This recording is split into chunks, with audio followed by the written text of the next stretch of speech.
Hey guys, so we're back with a new video. Today I'm going to be showing you how to change the cabin air filter on your Ford F150. So if you've turned on your AC recently or even your heat and you've noticed that there's a weird smell coming out of your vents, it doesn't smell normal, maybe a little musty or something like that, chances are you need to replace your cabin air filter. Now, they recommend 15 to about 20,000 miles. So we're gonna get right into it. I'm gonna show you how easy it is to change and get that cabin air smelling fresh again. The truck we're working on today is a 2018 Super Crew XLT. This applies to most other models too. I apologize for the brightness here. So what you're gonna wanna do is you wanna go into your passenger side of your truck, right? And you're gonna wanna open your glove box.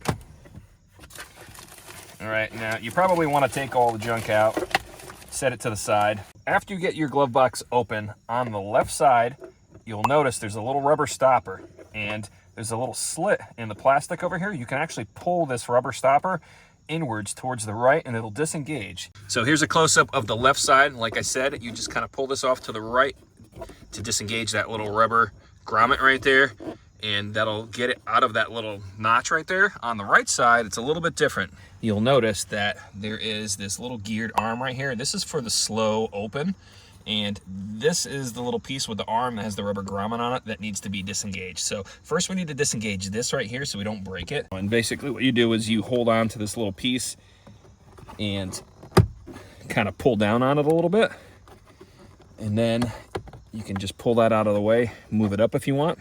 And then if you press in right here, you'll see the other rubber grommet. Once you get that rubber grommet out of the way, the whole thing just falls down. And this is why I had you guys remove everything from the glove box. Otherwise, it's gonna end up on the floor anyways. So that arm that we disconnected, we wanna pull that down a little bit. Don't pull it out all the way. It will actually stop, but you can pull it out like out of the actual geared portion here, and then you'll have to stuff the gear back in to get it back clicked in place and stuff.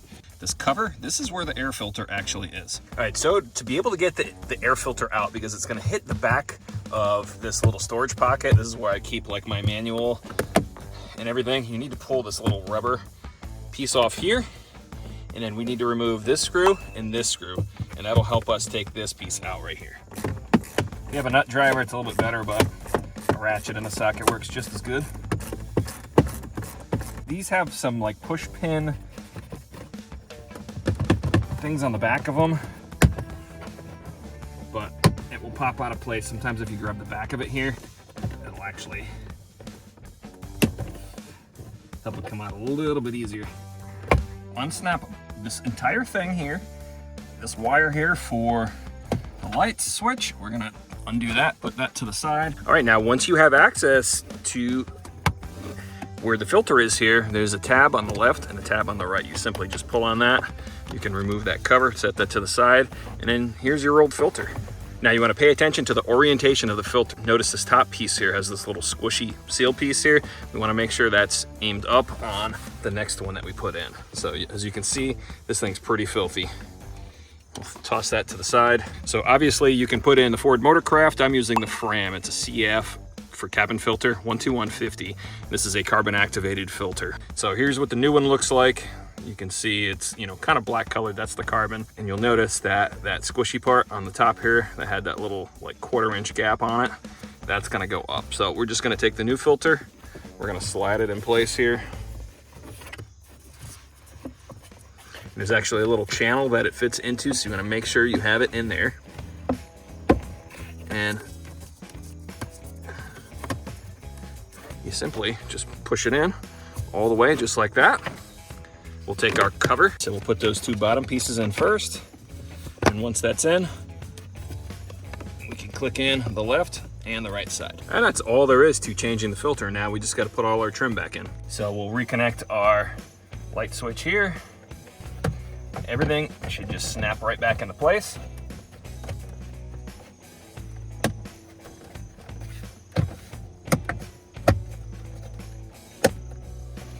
Make sure you press on the back here to make sure all the tabs re-engage. We'll put our two screws back in here. Okay, once that's in place, then we can go ahead and clip our rubber piece back in. You'll notice these little tabs on the back here, and then this one right here. Just make sure to line that all up, and it should all just click right back into place fairly easy. Just push that in there, and you just hook it around the bottom side here. Okay, and you may have to fiddle with it a little bit, but it does snap right back into place. All right, so the next step is to lift our glove box back into place. So on the right side, you're gonna need to push the rubber piece in first like that, and then you'll take the part that has the gear arm on it here.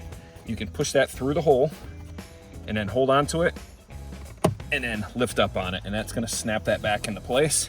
And then once you do that, you can go to the left side, get that in, and then you can close it up and you're good to go, and that's all there is to it. All right, you can load all your junk back into your glove box, give it a shot, make sure everything clicks in place good, and you're done.